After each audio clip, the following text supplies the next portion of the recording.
Jimmy Kimmel is back to hosting his Jimmy Kimmel Live show, and if you thought this was just a simple matter of a comedian saying something controversial and getting suspended, well, you would be wrong. Welcome to Newspeak, I'm Holly Kellum. Kimmel was suspended indefinitely on September 17th after he said this about Tyler Robinson, the man charged with killing Charlie Kirk. We hit some new lows over the weekend with the MAGA gang desperately trying to characterize this kid who murdered Charlie Kirk as anything other than one of them and doing everything they can to score political points from it. Now, the reason this was controversial was that already officials had come out and stated that Tyler Robinson was not a MAGA supporter. Here is Utah County Attorney Jeff Gray. Robinson's mother explained that over the last year or so, Robinson had become more political and had started to lean more to the left, becoming more pro-gay and trans rights oriented. She stated that Robinson began to date his roommate, a biological male who was transitioning genders. This resulted in several discussions with family members, but especially between Robinson and his father, who have very different political views. Now, the reason Kimmel might have thought that is because, like the DA said, he came from a conservative family. There are pictures of him shooting guns and wearing a Trump Halloween costume, although my read on it is that he was not trying to put Trump in a good light here. The day after Kimmel made his remarks about him being MAGA, the chairman of the Federal Communications Commission, or FCC, Brendan Carr, went on the Benny Johnson Show podcast and said this. And what appears to be an action by Jimmy Kimmel to play into that narrative that this was somehow a MAGA or Republican motivated person. If that's what happened here with his conduct, that is really, really sick. And I've been very clear from the moment that I have become chairman of the FCC, I want to reinvigorate the public interest. And we can get into some ways that we've been trying to reinvigorate the public interest and some changes that we've seen. But frankly, when you see stuff like this, I mean, look, we can do this the easy way or the hard way. These companies can find ways to change conduct, to take action, frankly, on Kimmel, or, there's going to be additional work for the FCC ahead. The host asked him how the FCC might do that, and Carr said that the TV stations that broadcast ABC's content, some of which ABC owns, are required to broadcast in the public interest. Those TV stations are granted a license to broadcast over the airwaves and into our homes, and the body that decides whether to renew the license is the Federal Communications Commission, which Brendan Carr is the chair of. And one thing that we're trying to do is to empower those local stations to serve their own communities. And the public interest means you can't be running a narrow partisan circus and still meeting your public interest obligations. It means you can't be engaging in a pattern of news distortion. So you might be wondering, what powers does the FCC have in this situation? Well, the FCC's own website says that the Constitution's protection of free speech includes programming that may be objectionable to many viewers or listeners. Therefore, the FCC cannot prevent the broadcast of any particular point of view. That seems pretty clear, right? Even if the FCC finds something deeply offensive, it can't just pull the plug on a broadcaster's license for broadcasting it. However, there are some exceptions to that rule. The FCC's website says that the FCC can take action if the broadcast by a station of false information concerning a crime or catastrophe violates the FCC's rules, such as the station licensee knew that the information was false, broadcasting the false information directly causes substantial public harm, and it was foreseeable that broadcasting the false information would cause such harm. It also says that broadcast licensees may not intentionally distort the news. The commission will investigate a station for news distortion if it receives documented evidence of rigging or slanting. Now, that usually means someone behind the scenes coming forward and saying the broadcaster knew that what they were broadcasting wasn't true, but broadcast it anyways. And with a hoax clause, the information had to directly cause substantial harm that the broadcaster could have predicted. But Carr says it may be time to see whether either of those exceptions apply in this case. And so, again, over the years, the FCC has stepped back from enforcing it, and I don't think it's been to the benefit of anybody. So just a few hours after he said that, Nexstar Media Group, which owns some 32 ABC-affiliated stations around the U.S., said that its ABC affiliates were going to preempt the show. Preempt just means that it's going to replace Kimmel's time slot with other programming. Andrew Alford, president of Nexstar's broadcasting division, said in a statement that it was because Mr. Kimmel's comments about the death of Mr. Kirk are offensive and insensitive at a critical time in our national political discourse, and we do not believe they reflect the spectrum of opinions, views, or values of the local communities in which we are located. FCC Commissioner Brendan Carr thanked Nexstar on X, saying it did the right thing. He also said he hoped that other broadcasters would follow Nexstar's lead. And sure enough, Sinclair, another broadcaster with about 40 ABC affiliates, said it was going to preempt the show as well. Sinclair Vice Chairman Jason Smith called Kimmel remarks inappropriate and deeply insensitive. He said Sinclair appreciated Brendan Carr's remarks and that the incident highlights the critical need for the FCC to take immediate regulatory action to address control held over local broadcasters by the big national networks. Sinclair asked Kimmel to apologize to Kirk's family, make a donation to his family and organization, Turning Point USA, and said it wouldn't air the show again unless we are confident that appropriate steps have been taken to uphold the standards expected of a national broadcast platform. Then ABC comes out and announces that Kimmel will be suspended indefinitely. ABC later said it was to avoid further inflaming a tense situation at an emotional moment for our country. The other thing that could have been on its mind is a lawsuit from Donald Trump. ABC Disney already settled one $16 million lawsuit that Trump brought against it and ABC host George Stephanopoulos last year. And Trump hasn't been quiet about Kimmel, although his main contention is that Kimmel isn't funny and that his low ratings should be cause enough to fire him. He wrote on Truth Social after Kimmel's suspension, "Congratulations to ABC for finally having the courage to do what had to be done.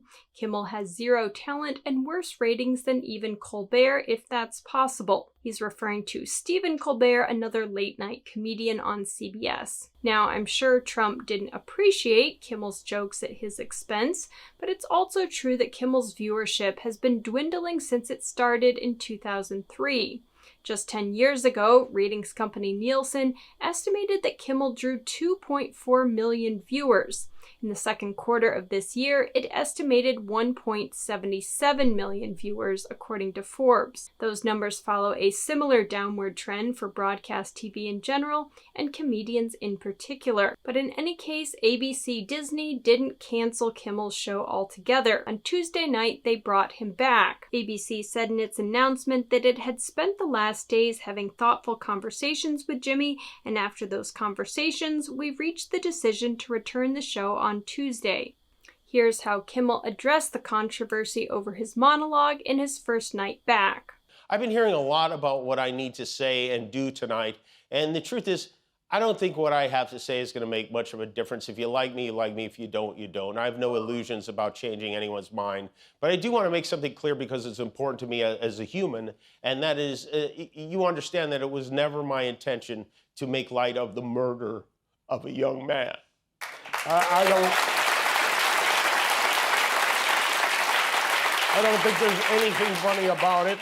I posted a message on Instagram on the day he was killed, sending love to his family and asking for compassion, and I meant it, and I still do. Nor was it my intention to blame any specific group for the actions of what it was obviously a deeply disturbed individual. That was really the opposite of the point I was trying to make, but I understand that to some that felt either ill-timed or unclear, or maybe both. And for those who think I did point a finger, I get why you're upset. If the situation was reversed, there's a good chance I'd have felt the same way. So just to be clear, he didn't specifically ask for compassion in his Instagram post. He asked for the angry finger pointing to stop. And I think what a lot of people found hypocritical is that what he said on air sounded a lot like, well, if not angry, at least finger pointing. He said that Tyler Robinson was a MAGA supporter, which I at least haven't seen any indication that he is. And by doing so, he's raising the question of who is to blame here. Now, from his perspective, maybe he was just trying to deflect blame that he saw being aimed at the left.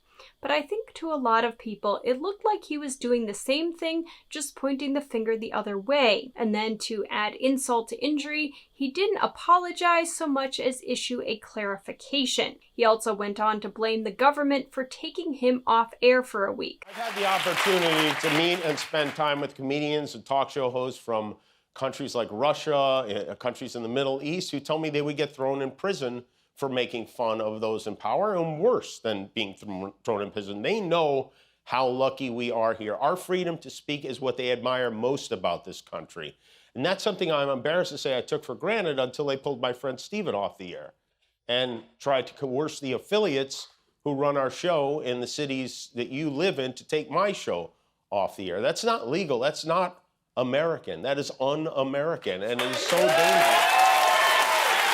First off, that is very legal. Of course, everyone has the right to free speech, but as Kimmel should well know, broadcasters also have a right not to broadcast that speech. Is it un-American? Well, corporations have always used their platforms to champion a perspective. That's why the New York Times is different from Wikipedia. And the way free speech is usually quelled on broadcast is over threats from advertisers, or in this case, affiliates. Also, to the government's role in this, well, it is possible that ABC, Disney, Sinclair, and Nexstar were acting in their own self-interest rather than just outrage over his remarks. Nexstar announced in August that it had an agreement to acquire the media company Tegna for $6.2 billion, but the deal still needs regulatory approval, and the agency that it needs approval from is the FCC, which you may remember Brendan Carr is the chairman of. So was getting this deal approved part of Nexstar's calculation in refusing to air Kimmel's show? It's possible. There's some evidence that the FCC held up Skydance's acquisition of Paramount CBS over CBS's content. When Carr approved the merger, he did so only after he said he had gotten written assurances that the company's programming embodies a diversity of viewpoints from across the political and ideological spectrum. He said Paramount also agreed to appoint an ombudsman who would report incidents of bias at CBS. So is it possible that Nexstar was just thinking about its bottom line here? Yes, it's possible. And is it possible that ABC Disney is doing the same? Yes. Disney wants to combine its Hulu and live TV business with Fubo, but it needs the FCC's approval for the sale to go through. And if Brendan Carr is saying that ABC is engaging in news distortion, that I'm sure is on Disney ABC's mind. Also, after Kimmel went back on air, President Trump said on Truth Social that he puts the network in jeopardy by playing 99% positive Democrat garbage. He went on to call it a major illegal campaign contribution and said, "I think we're going to test ABC out on this. Let's see how we do. Last time I went after them, they gave me $16 million. This one sounds even more lucrative." If that isn't a threat, I don't know what is. But Kimmel joked that Trump trashing his show has actually been a blessing in disguise. He's a whack job, but he had no talent, and more importantly than talent, he had no, because a lot of people have no talent, they get ratings, but he had no ratings. Well,